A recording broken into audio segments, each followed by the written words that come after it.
Feel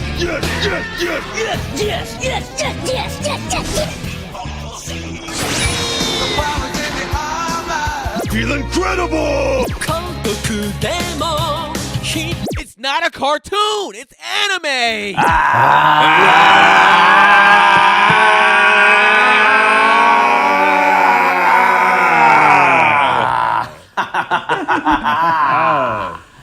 Yes!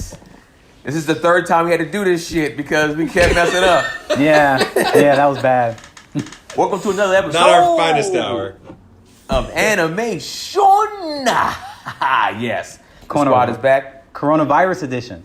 The coronavirus, that Rona edition. Yep. Rona. Myself, Coronavirus. Brennan, Rob, Ice, we all here. At our places respectively. I mean, I ain't gonna lie to you. I wouldn't mind coming to the studio, but Brennan was like, I don't want to get sick. That sounds a lot like me. Or maybe it was more along the lines of we should all be socially responsible because this is a non-essential task that we can do remotely. So why don't we just stay our black asses and Rob's ass home and do it? This is what we do as a podcast is we review anime. We review anime. And we do one-offs and discussions. And we talk our shit, man. That's what we do, man. I love the squad out here. And I'm glad we're all safe right now, being good. And we're going to go through episodes, Yo, six? can we just... Hold on, I just got to pause for 1 second. Tell me why Rob is shitting on all of us when it comes to the background right now. Like he got the Hogwarts flag to his right. Shit. I was like, I'm out here with my nerd stuff, like I'm ready to go. I mean, low key, my place is just like it's just not. Like in all honesty, we're gonna probably end up moving soon, anyways. But I got to get all my stuff. I got my little trunks thing that y'all bought me right here. I got my keychains and stuff. Like my brother actually brought me. Hey, y'all remember I got him that keychain? He brought me the Todoroki for his birthday. You remember? He just gave me that right here. I still have my keychain. Got me that future trunks. Mine's in my car. Yeah. I have a dope setup too. I'm not in my room right now, but my little anime setup. Muhammad Ali says I'm good. The other day. There you go. So that's dope too. What is it? It says, I hated every minute of training, but I said, don't quit, suffer now, and live the rest of your life as a champion. See, Brennan, this is why I said you and my brother would be tight. Yeah, he got his whole basement, his whole man cave is Muhammad Ali. Oh, that's dope. It's dedicated to Muhammad Ali. It's super fire. Yeah, me and your brother definitely get along. That's dope. So yeah, we're gonna review episodes 6 through 10. Yes. Iron-blooded Orphans. Let's do it. Yep. And Gundam. you just gonna light up, Brennan. You look like I'm at home. That's where we at. But what are you doing? You the main one that's with the Amazon links and all the other stuff, but you just gonna light up a fucking bowl right now on the podcast? Recreationally illegal in our I live in state. California, man. It is. Is it tobacco? You're just eating tobacco. I am doing legal things in California No, right now. that's ganja. What kind is it? What's it called? Damn, you the feds, Keenan? Damn. How am I the feds if it's legal? What are you talking about? Tangy He's sativa. like, what is it? What is it? Sativa? Okay. Yeah, it's called Tangy. Tangy sativa? Yeah. How am I the It's feds if it's legal where we say it? It's not an illegal place, Ice. Please. You still the feds. You want all the specifics. You want all My own private domicile, and sure I will not be not- harassed. I don't smoke marijuana. Where'd you get it from? I don't smoke marijuana, so I don't know the difference between certain things. That's why I asked him. All right, well, sativa and indica are the two main different types of marijuana that people smoke. Sativa is an upper, indica is more of a downer. It's like, the way you remember the difference between the two for me is indica, because indica will knock you out. So like when you see the commercials with the girl, like she's like stuck to the couch, she pretty much had an indica. And when you see your friends who like smoke and then like create all kind of crazy stuff, that's probably sativa. What's the catchword for indica? In the couch. In the couch. Oh, sativa. What's the catchword for that? There's only two, so you only need to have one for one. So if you remember one of them, the other one is just the other one. Not that one. All right. Well, quarantine or not, Yeah. coronavirus or not, we are still the greatest fucking anime podcast in the entire universe. Yo, Brennan's Of face. all time. Brennan's face every time you say it, he fucking hates it. No, I don't hate it. I just want Ice to give me like what are the other four behind us? Like what four other podcasts? Like I just want to know the research you've done to get that statement. I've done a good amount of research. Go on. Ice and research? No, look up Ice. Don't look at your phone. Look up. Look up. No, this is part of my research. You're just literally These are the typing in animes that I anime looked to up. the podcast link. No, I'm not. I'm actually not. I have a list of podcasts that are, somewhere in the vicinity of what we are. I want to see this as a list and not as a podcast. I want you to hold it up and show me to I feel like he's definitely searching right now. Yeah, he's definitely searching. I'm not. Look, I'm going through my notes. Let me just show y'all. It's just definitely in my notes. I wrote. Go to my research. Yeah, that I've done. Ice does research? I know, right? He writes. He reads. He reads? Yeah, right. I have the most degrees out of anybody here. Drake. What does degrees mean? You want to be Kanye West and go to sleep with your degrees in your casket, nigga? That's right. You go, Well, I mean, I'm using them. my degrees will keep me warm. You know what keep me warm? Those degrees. That's Those- right. And they do. Hey, what are we doing today? What are we doing today? Since Anime Addicts, Anime World Order, Black Anime Podcast, and Taku Spirit Anime. Those the ones that I checked out that I'm like, oh, those are pretty decent. Really? And they're right here. Check it. They're right here. Did you just type black in there? Don't try to play me. No, I knew that's how I looked it up. Like, that's how I can find it. Okay. Mm-hmm. And, yeah, this was, check the date, February 11th. So I did research, clowns. So after you started saying the statement, you did research. Because I wanted to see, like I'm saying the statement, I want to see, like, okay, what else is out That there? doesn't seem So backwards I'm at all, looking to guys. see what else So is what are we doing today, Keenan? We're going to review. Good job, though, Ice. I'm proud Like I of you. said before, we're gonna review episodes 6 through 10 of Iron Blooded Orphans. The first 5 started off pretty good, in my opinion. 6 through 10, let's see how y'all feel about these 6 through 10. Yeah, go ahead, lead us off, Rob. Ice's face. Go ahead. So they just finished up a fight with Galahorn, kind of the first time that Mikazuki got to fight off against McGillis and Galeo, the kind of leader guys from Earth that have been there to inspect the Galahorn people there on Mars. So they're kind of going their separate ways, licking their wounds, because they both took some hits there. Yep. And as they're leaving, some of the people on the Galahorn ship are just like, oh, like, are we gonna follow them? And McGillis is like, nah, I know where they're going. Like, they got Cordelia, she's trying to go to Earth. We'll pick them up later, basically. Like, they're basically heading to our backyard, so I don't think he's in any kind of rush to get to him. Meanwhile, on the Tekadon side, they're bringing back all their suits in. They're all messed up. They're kind of taking a look at how they can repair them. What's the guy's name? Yuki Nojo, the engineer they have on ship, the old man that's with him, the older man. He's not like an old man, but the older man that's with him, Probably like 30 is years kinda old. Yeah, I know, right? But amongst all those kids, Yeah. But he's like, this thing is so old, it's 300 years old. Like, we can fix this other mobile suit we have because, like, that's new. We got parts for that. Like, this is a 300-year-old, like, battle suit. Like, I don't know how we're gonna repair this. There's only 72 Somebody left of these in the breaks them down world. Like a Model T or some shit like that. And it's like, Yeah, like, how are you going to fix that? Like, they don't make the parts for it anymore. So they're kind of just like, all right, like, I guess we'll just hang on to this for now. And also now their connection with Orcus is totally shot, so they have no guide back to Earth. They know they have to get through a lot of space that's controlled by Galahorn, and they're like, all right, like, what's our next thing going to be? That's a like, rough what's our position next to be move? in. You're just like, what do It's we do, tough. bro? We literally the entire like solar system is against them at this point. Yeah. And they're like, all right, we need to make some new friends. And that leads them to consider contacting this other group called Taiwas. I think I'm saying that right. Taiwas. They're based off of Jupiter, and I guess they operate sort of like a mafia. That's at least their reputation. So they're a little bit more brutal, but they've got a little bit more, money, fighting power, enough so that like if they ally with them, like they know Galahorn will leave them alone. Yeah, so they know like, okay, if we get up with them, like nobody will mess with us anymore. Like we'll have some people to back us up, basically. But approaching an organization like that is like you don't just like walk up to the mob and be like, hey, you gonna like help us out? Like they don't have a whole lot of chips on their side. Do So me a favor first, okay? Exactly. Your firstborn or whatever the fuck it goes. that Wow. was definitely Russian. That was that that was terrible. He had an It was. Italian hand in there, though. That was- He had an Yeah, Italian yeah. hand. This is my. I had He this, felt like, confident because he did the Italian hand thing. right. Hey, I'm like Vladimir Putin, bro. it was bad, but it'll get better. was it like Glorious Bastards, Gorlami? Gorlami. Say it again. Gorla- Antonio Margheriti.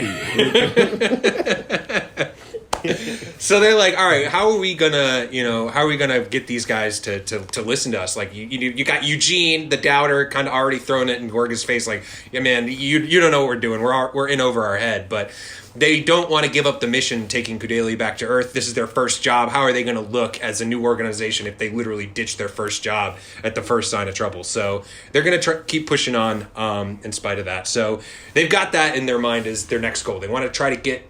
They're going to head away from Earth for now to try to get to Jupiter and make contact with these guys.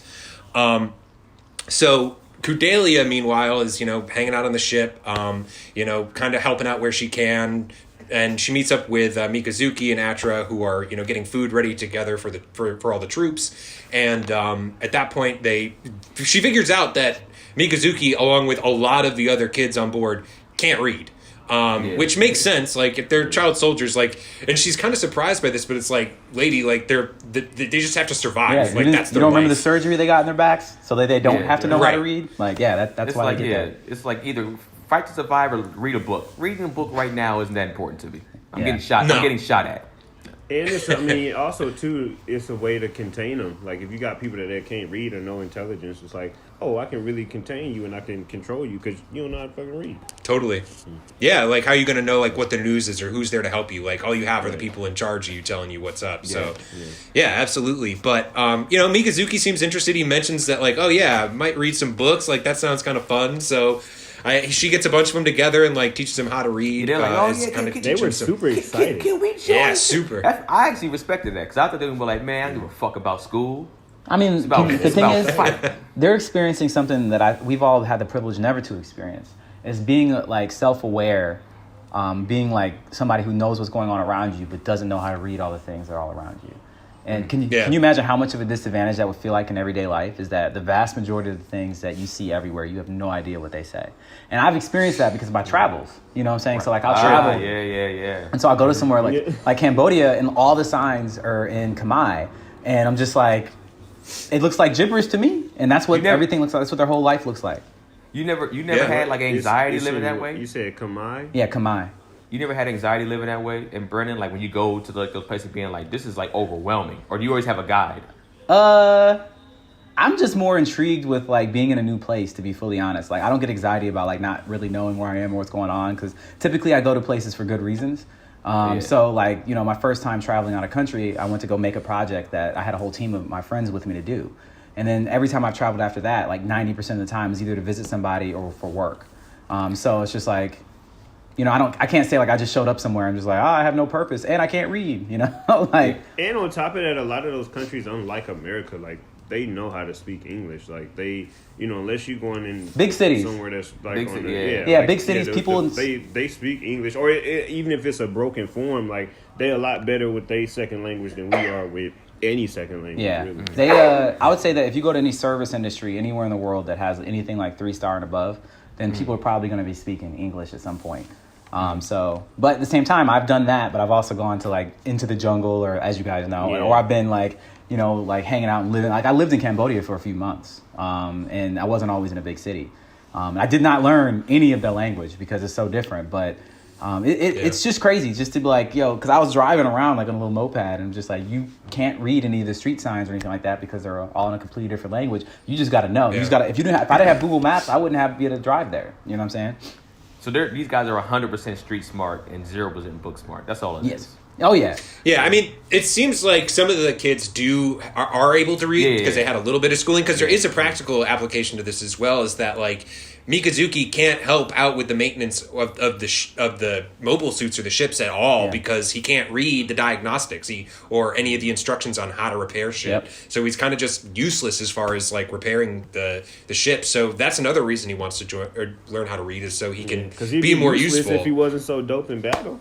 Yeah, it's a big part of it. And like there's an interesting thing that goes on in this episode where Mikazuki is kind of just like, oh, I'm following Orga no matter what. And Orga is just like, oh, I got to keep impressing Mikazuki. Yeah. So these two guys are kind of like in this like push-pull relationship where they're kind of just like pushing each other further and further. Yeah. And Which is they dope. just keep going. Which is dope. I like that relationship. They drive each other for sure. It's an interesting dynamic. Yeah. But and I think another part of it, especially for these younger kids, is that like they also just probably have a crush on Kudelia because Atris tries to show him how to read, and one of the kids just like, I like learning it better from this lady over here. You know what I mean? Straight Like, Yeah. I ain't mad. So- It's like, yo, I'll take the pretty grown woman over the girl that's barely older than me that cooks us our food. Pretty much. What I thought was interesting in this whole scene too was when they're like trying to write their name and stuff like that, and Mikazuki I think wrote like a letter backwards or something. He's like dyslexic, I think. Yeah, he might be. I Yeah. don't know what he is, but he wrote something backwards. And they're like, hey, you can't spell. I was like, motherfucker, I'll beat the shit out of you right now. Yeah, you it's don't. like, you I'm don't. not the one that you You bully. don't poke the bear. But that's just school, though. No, like, bro, it's you not. firing No, up. nobody You fires don't- on no, the no, no, bully. no. Nobody No, fires they on don't. the person that can fuck you up. Like, you No. don't do Are it. you crazy? Not- Well, y'all grew up different than me. I'm firing. Well, you were here, fast, bro. Ice. You could run away. And I'm fighting all the time. But no, here's the thing. In most cases, if somebody is the best fighter in school, you fried it. A lot of times people will fry him up privately. Hey, that motherfucker's stupid right there. Hey, what's going on, man? All right, cool. Hey, yeah, this dumbass couldn't even understand what I said. Especially if they're it's aggressive. it's like they're not gonna come at the bully because all he got to do is knock him out. You rather not get physically hurt in most cases. But then you got to think about it, Mike. Like he's not a bully though. Like he might have. It's hands, not about being a but bully. It's like if you get him angry, he's not gonna even beat you up. You know what he's gonna do? He's gonna fucking shoot you in the face. And he's gonna look at you, wait, not your and then he's gonna look at you and be like, Not your "He don't homies. care, bro. He's showing that he don't care."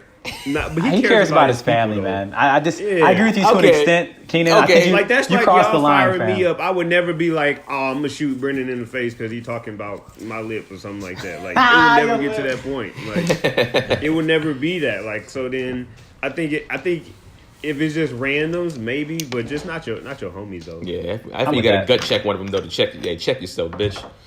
Unless they just doing something outlandish like talking about your lady or something like that, and then it's like, all right, fam, all that family shit going out the window because it's boundaries, Yeah. Yeah. But I think being illiterate kind of falls within the I'm gonna roast you for it. Man, being illiterate hurts, bro. You ever been that kid that got put in the slow? I was that kid one time. I messed up 3 words in a row at school, and they were like, "We're gonna put you on this side of the class now, Keenan." I was like, "Wait! I was just trying to read too fast," and they were just like, "Nah, bro, you these kids now." So I remember I started. And they do that because they had it because that's exactly how they had it in St. Louis. Like they had 4 groups of people in all 4 Yeah. groups. Even Yep. though we were in the same class, we read a different book. Yeah, we read a yeah. different book. Yep. It was I remember like, that it was the same in okay, New York. Yeah. Yeah, y'all read Fahrenheit 451, and then you read Sounder, and then you read this, and you read like wait, what the fuck? Like, but everybody would be reading a different book, and we used to flame people like, bro, like get your Sounder reading ass out of here. Yeah. Like, we Fahrenheit 451 over here. Yeah. Like, yo, dumbass. When I got like, moved back to the fast reading class, or the fast reading side of the class, I was sitting there over there laughing. Yeah, dumb motherfuckers. But that's the thing too that I learned that, and I think that's when like in 6th grade I learned is like you might can read fast, but can you comprehend what you're reading? Because I think that was Yeah. the next level. Is like Yeah. people can be like twisted, like, but then when they go take that reading test, they don't remember nothing they read, and it's like you got to have that. That's that next level. You got to be able to comprehend. Yeah. Yeah. Yeah, I remember I got Absolutely. pulled aside for math. I remember very well. Like we were like, I was good. I was the boss, man. Just like with addition, subtraction, multiplication. I was like, all right, memorization. I got it, man. They were like, here's what division is, and I was just like, I don't understand why we would have to ever do this. You know?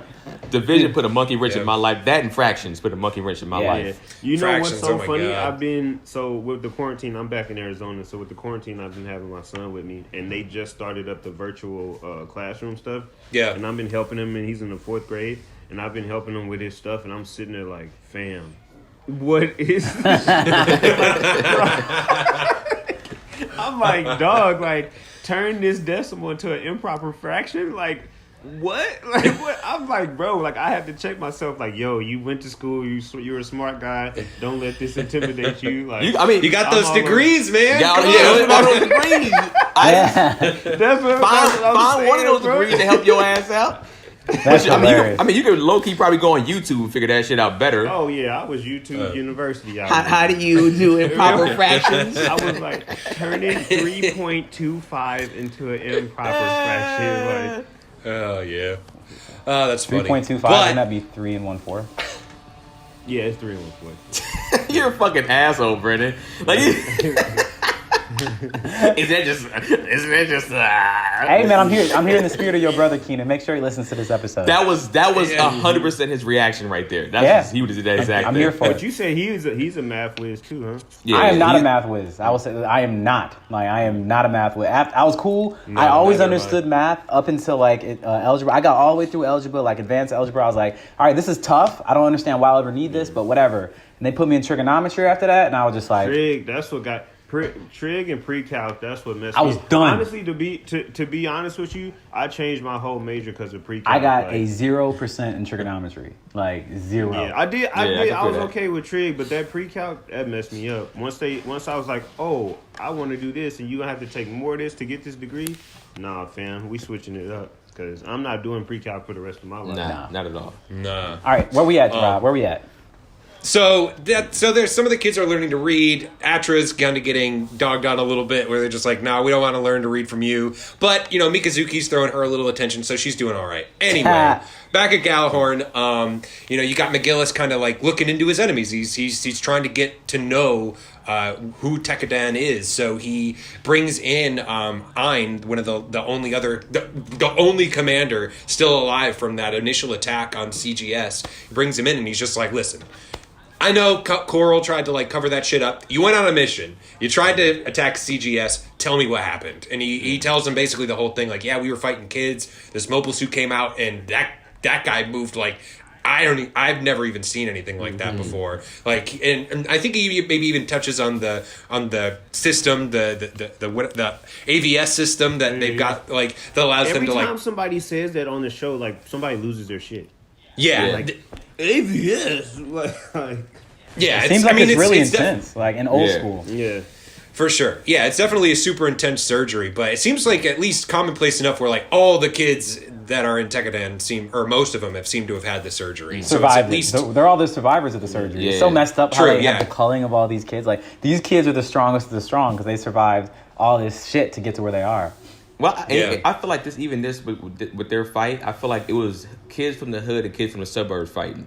It's like kids from the suburbs have this type of training, but I feel like kids from the hood just have this different type of dog in them that you can't teach, and that's what Mikazuki has. He just has that in him. That's just like you can't. It's like Megalobox. You can't train. You can't train what he has. You can make it better, Yeah. but that's what happened. These suburb kids got their ass whooped, and that's all that was when I watched that. that is it's kind of like Exactly what it is. Yeah. It's like we've been playing on chain rims outside forever. Y'all been in nicely air conditioned gyms playing like. We've been out here. Like I have to know how to arch my shot and drop it in because It's a double rim in this Like, bitch. A double rim is the hardest rim to shoot it in life. Exactly. So it's like I have to shoot a certain way because these double rims are no joke. So when I get into that air conditioned gym, it's your Lighten you up. Yeah, it's a different kind of training. You're right, but so that back on the Tekadan ship, they're making their way towards Jupiter to try to make contact with this gangster group, and you have Biscuit and Orga talking, and Biscuit's kind of just like he's definitely the That's a voice fire of name, reason. too. Yeah. Biscuit. What'd you say about Biscuit? Yeah. What's that? What'd you say about Biscuit? He's got I a just good said name. that's a fire name. Oh, Like, that's a yeah, that's a hard-ass good name. It is. Yeah, but he's the voice of reason. He's kind of just like, hey, man, like, he's talking to Orga just like, are you sure we should be doing this? And this is where Orga has that moment where he's just like, yeah, I got to keep, like, pushing this thing ahead. Like, I always have Mikazuki looking at me, and he's kind of just like, to lead him. And I don't want to let that down. I don't want to, like, lose that trust. Because he knows, like, without Mikazuki, like, honestly, he probably loses a lot of his say-so, Yeah, absolutely. like, around that place. He's the enforcer. He's Mikazuki, like, I say yeah. this thing, and here's why it happens. Like, Yeah, and Mikazuki's just going to do it no matter what. Yeah. And if he ever loses that trust, if there's a break in that trust, it's a big deal. I So forgot which one of you guys said it, but that's probably the best comparison that I've heard is like the Askeladd and Thorfinn. I think Rob Yeah. said that. It's like they, Yeah. If they work together like that, that's what they'd be like. Yeah, that was a really good one. That was a really Amazing. good parallel. Yeah, that's an amazing comparison. yeah, I mean, because right now there's nothing getting in between these guys, and like they hook up and they're kind of just like, okay, cool, like we're Mikazuki's just like, hey, I'm trying to like learn how to read so I can still be useful. Like I don't want to be left behind and all that. And he's like, nah, man, like you're always going to have a place. Like you're going to be good. But just as they're having that moment, like the alarms start going off, they get called up to the bridge, and they've got a ship that's like reaching out to them, and it's the ex-president of CGS, Maruba is reaching out to them, basically just like, you fucking kids, give me my shit back. Like, what the fuck? And they're just like, oh shit, what are we gonna do with this? They just keep taking shots at Biscuit too. He said something like, shut your chubby ass up, man. This ain't about, we ain't talking to your fat ass. And it's just like, show, they do. There's a lot more funny moments in the show than I remembered. I say that. They fried him up for no, and he just trying to be a nice dude. Hey guys, shut your fat ass up. Get a worker on the phone. Get your fat ass out of here. What I do? Talk to your hoe. Yeah. Get off your fat ass. Get that ass off the phone. But also, so mad. They were. I think the other thing that happens, and maybe it's in this episode. I forget if it's this episode or the one we just watched. But I forget her name. Kudelia's like assistant gets basically brought into the troops as well officially as like a communications officer, because she's. I think while they're like, how do we make contact with Taiwas, or how do we get in touch? She's like, well, you can like kind of use these different satellites to like blah blah blah. Like she clearly knows how to work computers and communications equipment, so she gets brought in and made officially part of the army. My eyes on her. Yeah. Me too. I'm not really sure what's up with her, but something funky is up with her. I can't fully trust her yet. Not at all. Yeah, not I mean, at all. I can understand that. The adults in this show, they don't have a really good track record in general. At all. Neither does Kudelia's family. So neither does Kudelia's family. Who is paying her? Somebody with you to make sure this shit is okay. Well, I mean, you do have to consider one other fact though, is that I think that they sent her with her, but they sent her to a place to die in a big fire explosion. So they also sent her to die too. And I don't think she knew that. Because if she knew that, would she have been there? If you knew that they're gonna have all these mobile suits attack a base where they're gonna have her go to and blow it up, and she dies tragically in battle, like would you be standing next to her? She might be on some kamikaze shit, like I'm willing to die for my fleet. She might be on that type of shit, bro. Well, I mean, for her fleet, it also could be like if this is. But also with like a high value target like that, you're not gonna take like we blew up the building, she's gone. Like they're gonna go in there like boots on the ground into the building, and if she's there, she can be like, hey, I'm with you guys. Like I'm just here to make sure. Yeah. And then like they take care of Kudelia, and she's just like, I was in on it the whole time, kind of thing. Could be that. You're right. Yeah. There could be that, but obviously there's going to be some issues with when there's that big explosions going on. Like they could easily get caught in the crossfire. I'm just saying, like somebody assigned me to some shit during the middle of a war zone and said, this high profile target that we're going to be targeting, we want you there with them. I'm like, hell no. But make sure you got to be there to confirm the kill. Yeah, we're going to betray my daughter and have her killed by a war machine. The biggest war machine in the galaxy. I'm not collateral. But that's what, if you're gonna do that for your daughter, then it's like. But that's what, I don't stand. That's when they hit you with the whole. Well, if you don't do it, we're gonna kill your daughter, and you like. Well, I'm here. That's what always happens. That's what always happens is that some kind of kid gets involved. And you're like, fuck, I gotta do this shit. Yeah. Interesting, Keenan. Interesting. I would go, but then I would be trying to figure out a way to finesse. And so we both live the whole time. Because obviously they don't give a fuck about you. If they doing this with your daughter and all of this, it's like, all right, I'm going to just use this time to just hit their ass back. Yeah. Well, we can circle back around to that later, because I think there's a few things that kind of happen between her and Kudelia that also like set off my radar of just like, weird. Keenan's trying to give a dick pic right there. I'm sorry, Rob. No, we don't want to know, Keenan. Rob, please. Oh, man. Please continue. Not a fan only. Not a fans only channel. The AnimeSHUN only fans only channel. And if you don't, that's that Patreon, bro. That's how much they got to give. You got to pay for this. That's top tier. I was trying to wipe my nose without being on screen, motherfuckers. So funny. Anyway, so the next episode starts right where we left off. They're getting contacted by their old boss who's just like, hey, give me my shit back. But he kind of gets pushed aside immediately. There's this dude, Naze, who's, guy with longer hair, got a crew of all women. He's just like, hey, all right, like, step aside. Listen, I'm like, we're the turbines, basically. Like, we work for the Taiwas. Like, we're part of that whole group.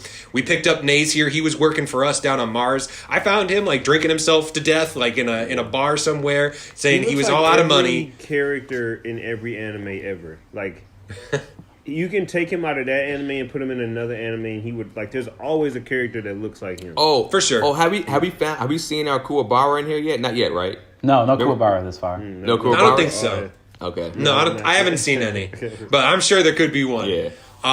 But he's just like, so listen, here's the situation. This guy owes me money. You have his shit. He can't pay me because he owes me money. Like, or he can't pay me because you have all of it. So give me everything. Give me Kudelia. Like, hand it over. You guys don't have to get killed. Like, we're just basically going to split you up. Like, time to put an end to your little club. Yeah, come work with us. And Orga's just like, we're not a club. We're a gang. Yeah. And we're like a family. And, like, we're going to hang out. Like, you can't split us. You can't split us up. So, I mean, but Biscuit and Eugene are immediately just like, hey, this is like the worst case scenario. Like, Biscuit. Oh, my bad. Both of Keenan's and Brendan's gang signs were Horrible. Yeah, I know nothing. I know nothing on of purpose. gang signs. I'm not trying to throw up real gang signs, bro. No, That's I how you don't- get. I don't want to be know gang affiliated. signs. If you Exactly. Brendan throw up whatever gang sign, I'm like, I failed this test. I thought. Yeah, I don't- I thought Brendan was at a rock concert. I didn't know what he was doing. So basically, they're kind of circling their wagons, just like, oh shit, like this is the worst case scenario. Like these guys work for Taiwas. We want help from Taiwas. If we start fighting with them, like there's no way they're gonna back us up. And Orga's just like, I don't really know what other choice we have at this point. So like, we're gonna do this. We're not giving up. And Nays, the captain of Turbine's just kind of like, I mean, like I'm still here. I'm still listening. Like, what the fuck? Like, Yeah. you gonna address me at some point? And I like they're just Nays, man. I like him. Yeah. Yeah, and he's just like, no, like Orga tells him like we cannot, like we're not gonna give you back his shit. Like fuck that guy, basically. And he's like, all right, cool. Like then scramble the fighters, and some of his ladies like No, he had head out a in their dope suits. threat. Like I remember whatever he said, he was just like, I don't remember. yeah, but what I he remember said. I was thinking like I remember whatever he said. That was the dopest threat. He's like, Oh yeah, it was something like the price of your big headedness will be high. Or yeah, something like that. exactly. Yeah. Yeah, I was just like, Something like that. ooh, we talking that shit. I like that. Yeah. So they start coming in hot. Like they start charging the Tekadon ship. I forget the name. The Urasa or something like that. Yeah. Anyway, they start charging the ship, and they're just like, all right, everybody to their battle stations. Like obviously the Gundam's still messed up, but you got to get out there because we're about to be in trouble. We're going to send out the other guy as well from the human debris or whatever. And Eugene does not go out because he's just like, yo, put me out on, put me in, coach. And Orga knows exactly how to work Eugene. He hits him right in the ego. He's like, you can't go out. You're the only one that can captain this ship. And Eugene's immediately like, absolutely, you're totally right. He was like, yeah. The face he made was like, you're right. I do got to do this. But wasn't like the girl too? Wasn't she like sitting there painting her toenails this whole time? And then when they get that's right. The episode starts with like one of the girls on Naza's ship like kind of painting her nails, like watching it, talking like, oh, it looks like a shrimp or something like that. Akira. so by the way. and so His name's many Akira. sexual innuendos in this. She was like, oh, I want to gobble that whole thing up. I was like, what's happening here? His name is Akira, by the way. The guy who got launched before Mika. His name is Akira. Yeah. Oh yeah, Akihiro or whatever. Akihiro or whatever, yeah. So some of the Turbine's mobile suits are charging at them. Looks like there's two of them at first. Yep. Are charging in, and then like they launch Akihiro and Mikazuki, and they start engaging with these two, but then they realize that there's a third suit that's even faster than the other two. But wait, Yeah. there's more. Yeah. There's Straight more. up. Yeah. And Mikazuki's just like, oh shit, like Akihiro, you handle these two, I'm gonna go handle that one. And like these fights are like on a different level than what Takadon has been like Yeah. used to at this point. These they're fights they're are kind of intense. getting worked. Yeah. They're low-key getting smashed on. And it's like, Yeah. And I understand the other dude, he's 2-on-1. That's the difference. But Yeah. That's tough. He fought really That's when well for 2-on-1. he did, absolutely. That's when the hood people start getting bused to the private schools. That's them. They you got both. You got and then they start shooting on the rims and indoors in the gyms and stuff. It's like, and they got both. Yeah. bruh. Because Like he was having trouble. He got his ass dragged literally Mika to an asteroid. was in asteroid. both these guys are in full desperation mode. Like this thing is way too fast for him. Like he's trying to shoot it. He's like, all right, I can't shoot it. But also, do you think one of the reasons was because remember, Mikazuki's suit wasn't fully done. They couldn't repair it. So he wasn't in full combat mode anyways. Even I think that's part of it. I think it's part of it, but I still think in general that other suit was He just would've built got for worked? speed. No, I think Yeah. that suit was just built for speed. And Mika's never Okay. fought. Yeah. You got to think about it like this: all the fights he's fought in his life thus far have been on land. Like on Mars, Yeah. in the mobile worker, and he's had one fight that was also on land inside of this same suit. Well, no, he had the one in space. In episode. That wasn't really a fight, though, was it? Like, Yeah, I guess that It was pretty when, neat. when he fought the 2 purple ones. Yeah. He killed Okay. like 4 dudes. okay, all right, I Yeah. take it back. I take it was a back. fight. Either, then that He, even says he that just point even hasn't fought more. one that's swift. Yeah, that's what I was gonna say. He Super yeah. fast. Like this whole thing was just built. Yeah, for and speed.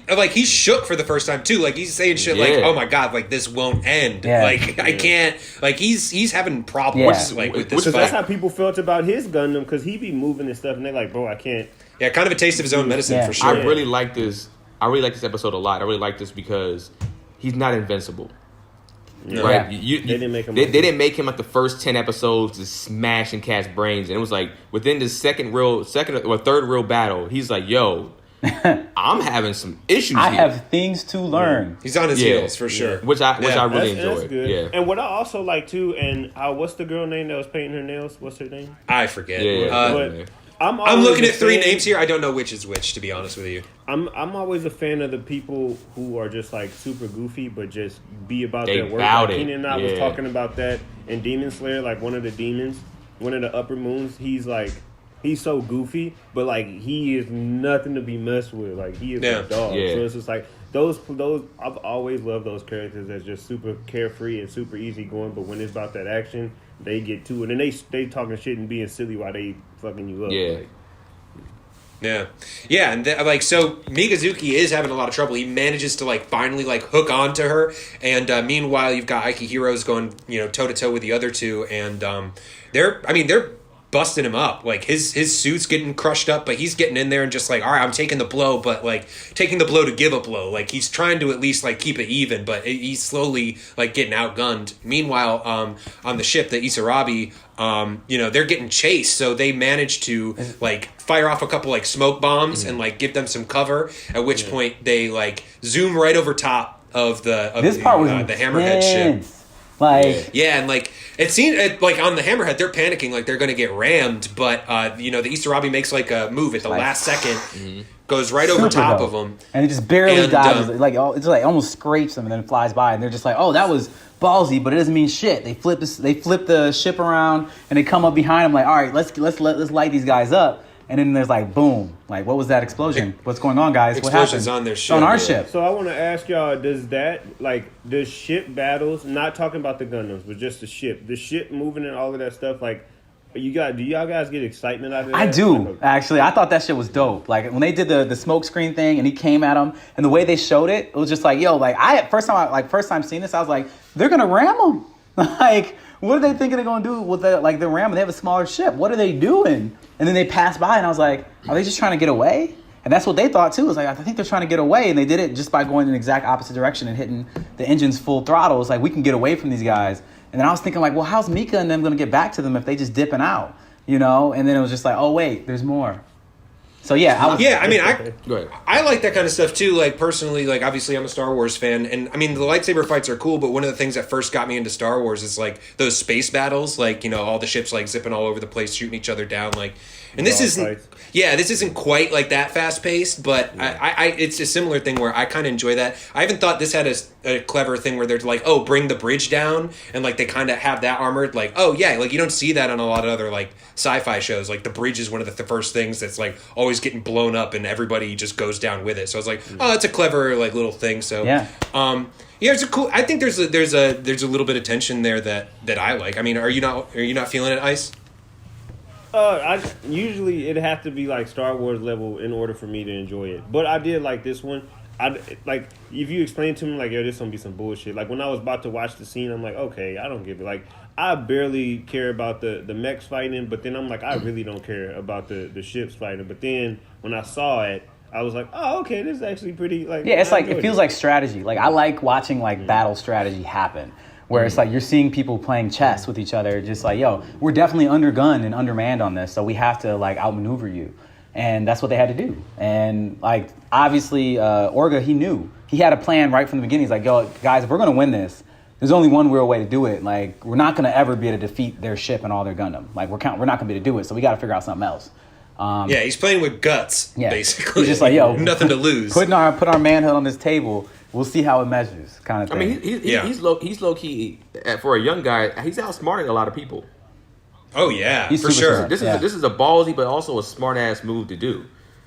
Yeah, because they basically figure out that, like, oh shit, when they passed over top of us, like, they just launched a bunch of their own, like, mobile workers and docked with our ship. Like, and they were saying, like, man, that was dangerous as hell because they could have gotten ground up and, like, all killed in that. But the fact that they were able to make that gamble, like, and as this episode is, well, we don't see exactly what happens here because, like, they kind of see that these guys are on the ship and then all of a sudden all of the, like, mobile, like, Gundam suit fighters or whatever all get, like, the call off. Like, they're just like, all right, guys, like, everybody stand down. Like, we're going to talk kind of thing. Yeah. Naze is giving them the stand down order. And the next episode 8, No, hold on. kind of fills in some of the blanks. All I'm going to say is that, Yep. like, the moment that they got the stand down worked really, really, really good for Tekiden because they were about to lose their 2 best pilots. Like, both them dudes was Oh, yeah. Like, Mika and Akihiro, they were both dead. They were both about to be dead in a few seconds. And I think they were going to kill the other, like, at least one other person with them, but they were dead. Yeah. Like, it was over. Yeah, it was not a good situation They for was them. gonna try to at the very like the best situation for them would they cancel each other. Yep. out. And That was the best. and that might not have happened. You know? No. But I mean, even the mobile suit like fighters are kind of like, all right, there's mutual respect there. Like obviously, like it's even the people that Mikazuki's fighting, like she's kind of like when she gets back, she's just like, oh man, like I haven't fought anybody like that in a long time. Like the other girl that was fighting with Akihiro is just like he fights like with his brain is a muscle, and she's just like, I respect that. Yeah. So like even though this is a hard battle for both of them, like there's mutual respect there For sure. But to rewind it a little bit, to kind of show what happened to get to that stand down, we see it now from the point of view of Naze on the Hammerhead, and as Orga and all his men are on board with their boarding party. First of all, I love the way they did this. Like they shot that first episode was like all from the Tekiden's perspective, and then this second episode starts from Naze's perspective of the exact same battle. I think it's pretty dope because it's just like, okay, yeah, go ahead. I'm sorry. No, but like, so you've got the organist people like hacking into their like computer systems, like shutting shit down, and they're just like, hey, like they're taking control of our ship like away from us. Then they start like filling the place with like gas so it'll combust and explode if anybody tries to shoot at them. Yep. Like they're playing real smart, and like the old CGS president is freaking out, just like, oh, you got to kill them, and you can see like Naze is losing respect for this guy and gaining respect for these kids like at a very fast pace. Yeah, he's just like, wait, what are they, he's like, what are they doing? He's like, well, I don't remember what I taught those little rats. Just kill them. And he's just like, are you not paying attention to what these guys are doing right now? Like, no. Like, if I don't make a negotiation at this point, we're all dead. Like, you know. And he brought up again the system, the Valhalla. Oh yeah, he's just like, I just brought him in for their that AVS. And then system. he was like, wait, what? That's to say, he freaked out again. He's like, you gave them that? And he was all like, oh no, man, like F this, like you're a piece of shit. Yeah. Like pretty much, yeah.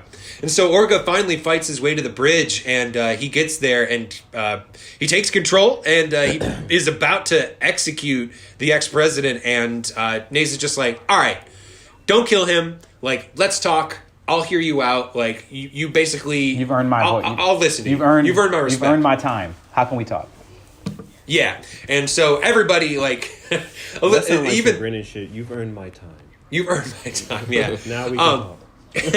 But all the Tekadon guys there are just like, hey, we did it, and it's a little bit like act like you've been there before, like maybe don't celebrate in front of them. Yeah. You know what I mean? That was a little much, but you know, obviously they're happy. This is a big win for them, right. And so they meet with Naze and his people, and he kind of explains the situation. He's like, you know, it's just I'm the only dude on this ship here. This is my harem, which it's like the whole ship is filled with you know, we got to stop there for his a minute. wives. You know, we got to stop there. Beautiful for a minute.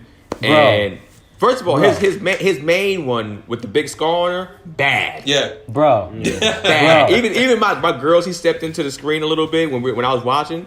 She was like pointing at her titties, like okay. All I'm saying is, let's just take a moment to appreciate Naze and what he's created. Is that he is this man? Hey, you womanizer, Brennan! How dare I'm you? saying, I was going to talk about his military prowess and the way that he puts women forward, sir.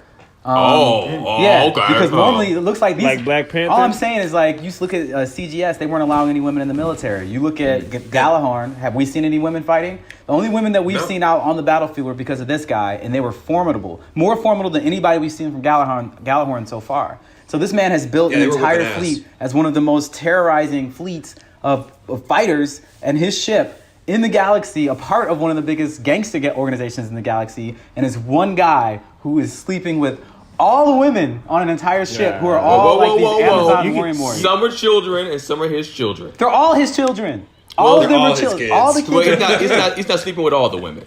Because they aren't women. They're kids, dude. Those aren't women. That sounds like a cult to me.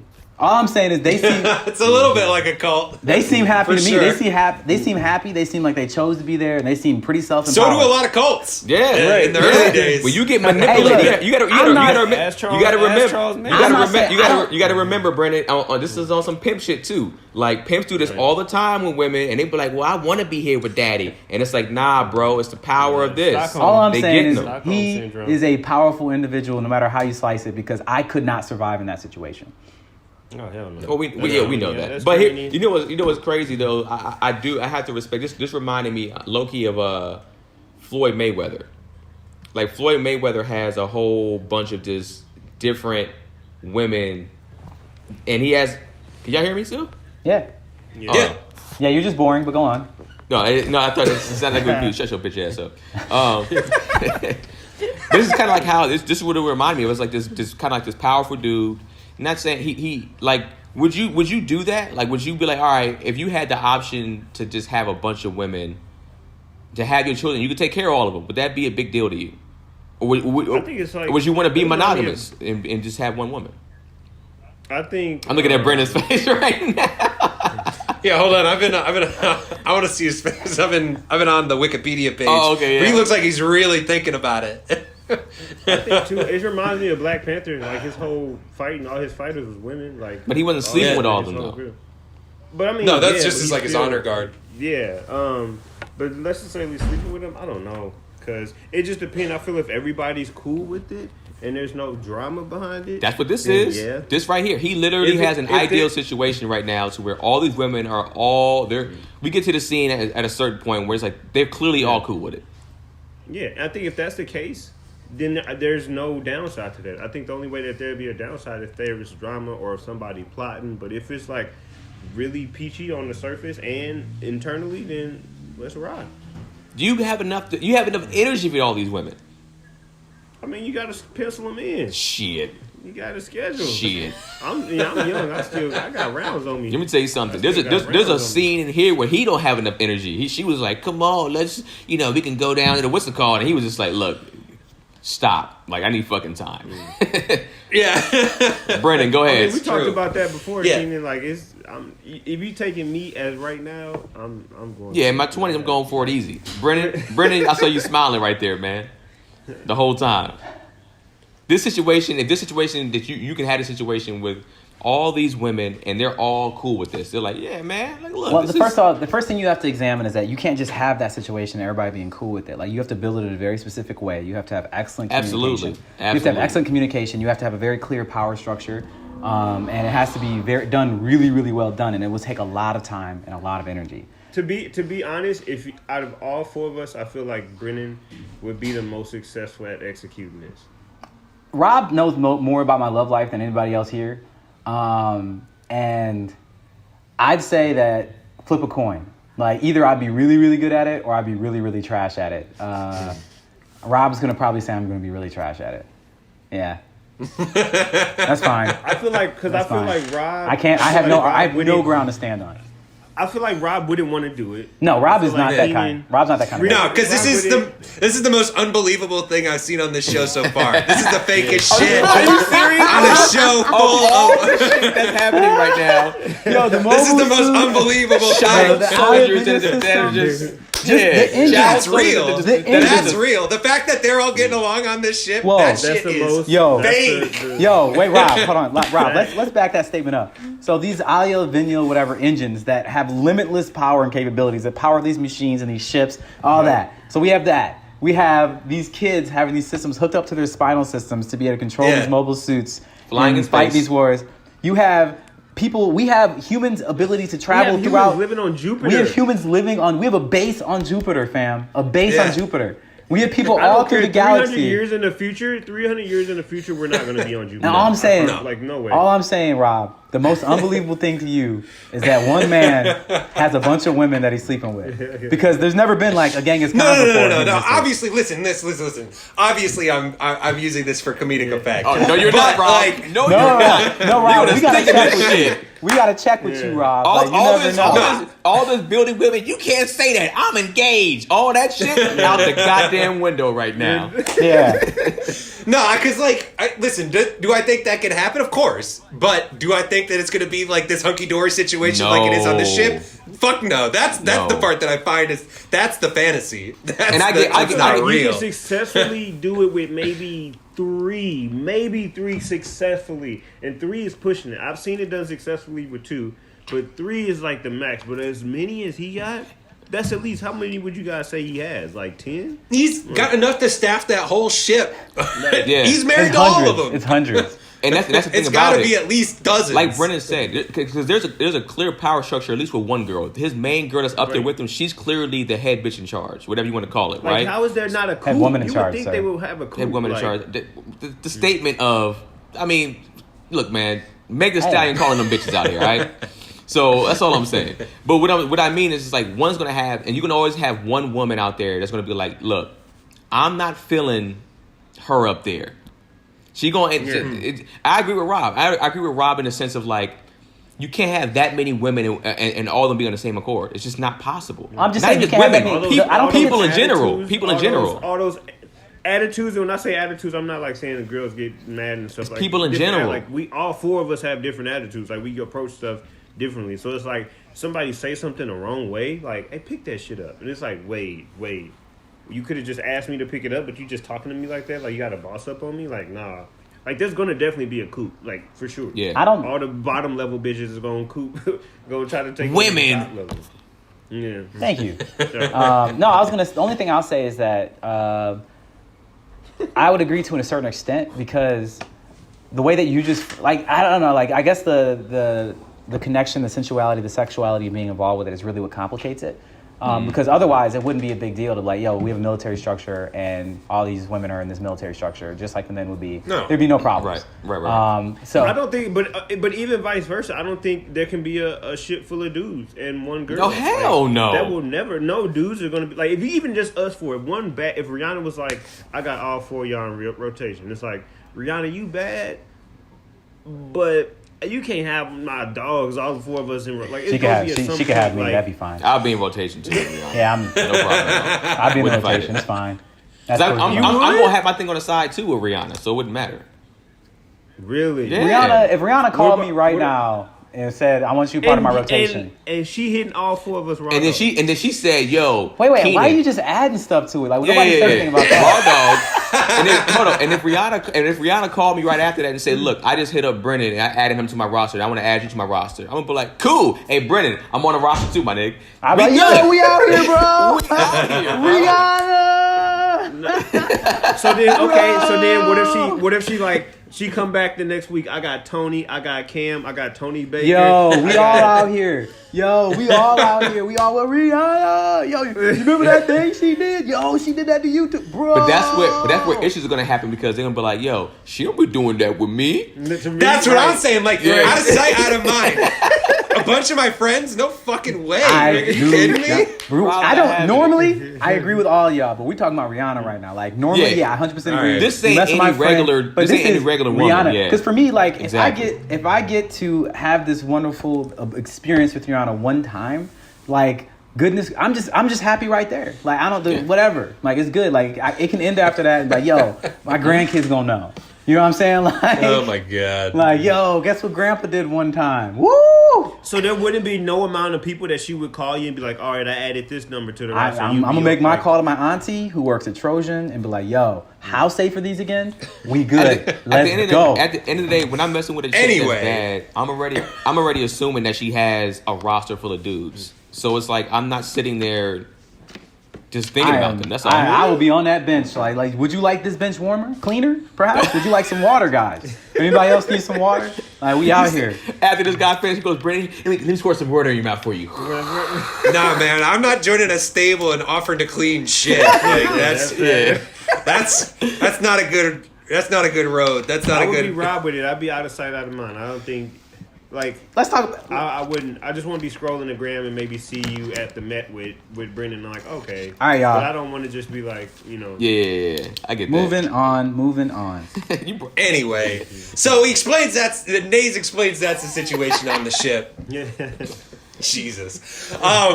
And Tekadon is basically just like, all right, cool. Like, what we really want from you is basically, will you bring us in as part of the... Taiwan. Can we join your gang? Yeah, can you bring us in as Taiwas? Yeah, and he's just like, well, maybe. Like, you got to meet up with... I think he calls him, like, his dad, but I don't know if they're actually related. He's basically like, I've sworn a blood oath. Like, we at Turbine, we swore, like, a blood oath to the Taiwas people. Like, so we're sworn to them. Like, if you want to, like, join us and, like, get that same sort of deal, like, you got to talk to the boss. Like, I can't give you that, but I can arrange a meeting. So he does exactly that. And the other thing he tells him is that, like, all right, like, fuck that old president dude. Like, they send him off to, like, some mining colony to, like, pay off his debt, and basically just out of sight, out of mind. The one other thing that they kind of touch on as well is that they mention that, like, basically, the gangster, the boss wants to talk with Kudelia. That, like, there's some sort of ownership involved in, like, CGS, and, like, that now that Taiwas has it, and they want to talk with her about it. And he's like, but you got to talk to the boss about it. I'm not going to get into it with you. But to do all that, they have to go to this like, ship, like, basically the Taiwas HQ, which is this place called Sensai. So that's where they all start heading. And the Tekadon guys get a notice from the people back on Mars that they're like, they must have been out in space longer than I realized, because I thought they had 3 months of, like, runway with their funding, but they get hit up and they're just like, yo, we're broke. Like, we have no money. What are we going to do? So Orga's just like, well, we still have all this stuff that we captured from, Galahorn. Like, maybe we can sell that off, but, we don't have a fence, like, to sell it off to. So he reaches out again to Naze, and he's just like, hey, you think you can connect us with somebody? And Naze is a little, like, reluctant to do it at first. He's kind of just like, well, if what you guys need is money, like, I can give you jobs, because that way you can prove yourself to me a little bit more, like, prove your worth to Taiwas, to the boss or whatever. And he's just like, no, like, we don't want to do that, because that would mean us splitting up, and we gotta stay together as a family. He's like, all right, basically fine. Like, he flicks Orga at one point, which is kind of like the first, even when Orga was getting, like, the shit kicked out of him, like, he was able to, like, stand up and kind of take it. But, like, this flick from Naze is like, this is a humbling moment for him, and he takes, he's just like, listen, I'll help you out. Like, I'll talk to some people, but, like, you basically, like, you gotta calm down and, like, figure out your shit. He kind of, like, tells Naze that he's not quite at where he thinks he's at yet, and he leaves, and Naze is like, Biscuit's happy that, like, this is all, like, happening for them, but Orga is very much like, shit, like, I really fucked up in that meeting. Like, I basically let him big dog me there, and, like, really let me know that, hold out. And I can't so do that. I don't know, man. Yeah, but flick me, bro. Yeah, it's just not a good position to be in, especially for somebody that you're going to be working with closely, for the foreseeable future. Right, what the fuck you doing, man? I gotta slap you or something back. Yeah, something, right? Yeah. But we just gonna be having a thumping competition or something. Yeah. something. But meanwhile, there's, like, kind of this B plot where Atra and Kudelia are kind of like, oh, let's go check out, the other the Taiwan ship, and they go and meet the babies and some of the wives. And Mikazuki and Akihiro are meanwhile getting training in. This just basically introduces us a little bit more to the ladies that work with Turbine, and they're all about business except when it comes to the babies. Then they're pretty loving, but when it comes to the fighting, like, they're about it, and so they're training up against them, hopefully getting better, and they're heading off to to Sensai, and that's pretty much that whole episode. And the next episode starts off with them arriving at the Sensai area and meeting with the boss, and you've got Is this Naze. the last episode? Second to last. This is a ninth one. Yeah, so Naze is basically introducing Orga to the boss. This is like legitimately just at this point stereotypical mafia shit. He's even like bringing the cannolis, make them extra creamy or whatever. The cannolis, man. Was that better, guys? No. All right. No, yeah, it's a little bit. Brendan is over it. Nah, but he's just like, yeah. So we want to bring the Tekadon in, like they want to swear the blood oath, and surprisingly, even though they just had that meeting where he kind of just shat on Orga, he's just like, no, we want to bring them in as like full-fledged like brothers, like partners, split it 50-50, and it's the boss that's just like, I don't think that's a good idea. Not everybody else let's gonna at be least feeling make that. it, Yeah. let's at least make it 60-40. But I think that does say a lot about how Naze like respects Orga, respects Tekadon, and is just like, all right, these kids are clearly special, and I think he they beat us in a battle. I mean, that's the thing is like this guy is known for being a boss and like boss in military prowess and has like this really dope warriors, and it's just like they won. You know what I'm saying? Like, and also too, when you think about it, it's like if we're doing something 50-50, that minimizes the chances of you trying to turn on me. Mm-hmm. Like if we splitting it, it's like cool, but then there's not this distrust of like a 30-70. It's like, man, I want to take over because they getting all the dough. Like if we 50-50 in there, that's limits that the chance of that happening. Yeah, and from there we basically get another check-in with some of the other characters. Akihiro's still doing more training. So much training. One of the ladies is like, oh, he's got even more energy than Naze at nighttime or whatever. Like, cause basically he's just like he's fighting with this reckless abandon. They kind of even say that he's suicidal almost in the way he fights. And that comes up a little bit later, but.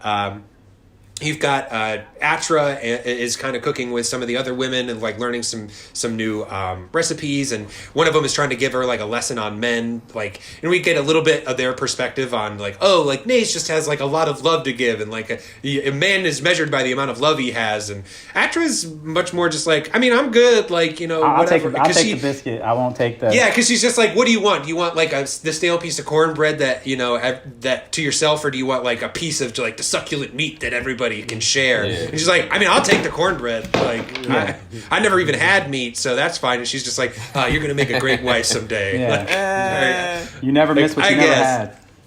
I guess so, right? Yeah, that's the perspective. I mean, that's basically Rihanna. Like, yeah, I guess so, right? But back with the Galahorn people, McGillis is trying to still look into Tekadon, and they brought Ein in totally as part of like their group now. He's basically Galea's subordinate, and they're basically just planning on getting back to Earth and meeting up with Kudelia there. They're a little bit worried with how this could affect like the politics on Earth. We kind of get some exposition here and a little bit later on just about what the situation is on Earth. That now, since this calamity war, like 300 years ago, that the Earth is basically split into these 4 different blocks. Right. And Galahorn is like the policing agency that kind of oversees all of it. And basically, if Kudelia gets back to Earth and is able to kind of make peace with some of and meet with some of these world leaders, they think that it could start to take power away from them, because their power is basically in keeping all of these people separate, and basically reaping the benefits and the money from all that. So anyway, back with Tekadon, basically Naze is telling them that, hey, we're going to bring you in. I found a way to sell all your properties. Like, here's the price I was able to get. And it's a ton of money. Like, it's a big windfall for them. And he's like, I think you should take this time, basically just like flaunt it. Like, go out party with your crew. Like, you gotta let steam out. Who knows when you're going to get this chase? You don't know when you're going to get this chance again. Basically going where you're going, doing what you're doing. And, Biscuit's knife fights against it at first, but Orga makes the call, like, hey, we're going to party it up tonight. He buys a bunch of candy. Turn up everybody. Let's go. Yeah. I like Biscuit, man. He's the voice of reasoning in this shit. He is. He absolutely is. But even he's just like, all right, fine, like, we're going to party No tonight. problem. Let's as 14-year-olds, 15-years-olds, let's just go out and get fucking drunk. Fucked up. They get fucked up. Bro. They were kind of reminding me of Thorkill and his homies. Like, Orga was Thorkill, and he's just like, everybody else is just people, and it's like, let's turn up, because they was turning up all the time. Yeah, Thorkill's people would always turn it up. Yeah. I wonder how many drinks they actually had before they got drunk and shit. I wonder was it like, yo, look, because if you watch the whole episode, every episode you see they got a can of chocolate milk or milk. And now, Yeah, that's weird. And now y'all out here drinking real alcohol. Y'all just about to be cool? Nah, man. Yeah, they all got hangovers, bro. I love. Yeah. No, he at least got candy I was for the about younger to say that. I ones. was like, Orga, before he went out and got drunk, the first thing he did was bought a bunch of candies and sweet treats, like a bunch. Brought him back to the ship and just like, kids, this is all for you. And then the older guys were just like, the teenager guys were like, what about us? He's like, ha ha. Don't worry about that. Just follow me. We're going out. Follow me, gentlemen. We will have a time. I got some, yeah. Going on nays and shit. Yo. About to hit these bitches. Orga got lit. Some of the guys got Yeah, laid. shots. Yeah. Yes. So, yeah, and some of them went out. You Got know, visited the red light district. Got it in. But meanwhile, they're partying it up in this bar, and there's this lady, like this older woman, kind of like I say older, but she looks like she's maybe like late 20s, early 30s, Right. something like that. Maybe I don't know. Right. Businesswoman of some kind over at the bar. You know, having the one glass of wine. You know, and. Kind of looking over at the bartender's like, geez, I'm sorry about this. And she's like, it's no problem. Like, goes outside and, like, sees Orga, like, puking his brains out. And just kind of, Mikazuki's just, like, patting his back. And she even comes over just like, hey, like, you gonna be all right? Like, just, clean yourself up. Gives him a handkerchief. It's just like, take care of yourself. Like, don't party too hard. I remember my first drink, son. Pretty much. But they're all kind of like, oh, who the hell was that? Like, and Orga's just like, I have no idea. But she'll pop back up later. Meanwhile, with Cordelia, I think this is during this episode. This is when she's talking with her maid there, and it's just like, "Hey, I bought this necklace down on Sensai, and I brought it for you. Like, I'm really sorry for bringing you in on this."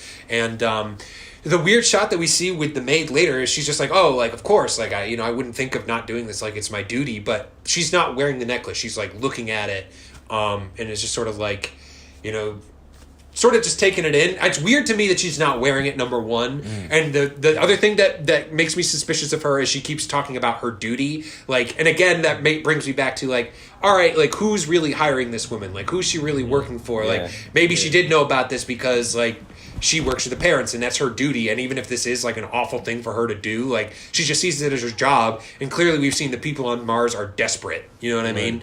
So who knows like where she's really at. Anyway, definitely suspicious of her. But Kudelia also gets brought in with the boss at Taiwa's, and he brings her in and they talk a little bit more about her situation, that CGS was supposed to be looking out for her. And he basically offers like, hey, I want to replace Tekadon as the people that work for you, basically. I mean, they'd still Tekadon would still eventually be worked in there, as I guess as a subsidiary of Taiwa's, but Taiwa's would be like the main company in charge. And Kudelia is torn about this, and she looks over to Mikazuki for an answer, and he's just like, basically, don't look at me. Like, this is a decision you gotta make. He even likens it to, like, this is the decision...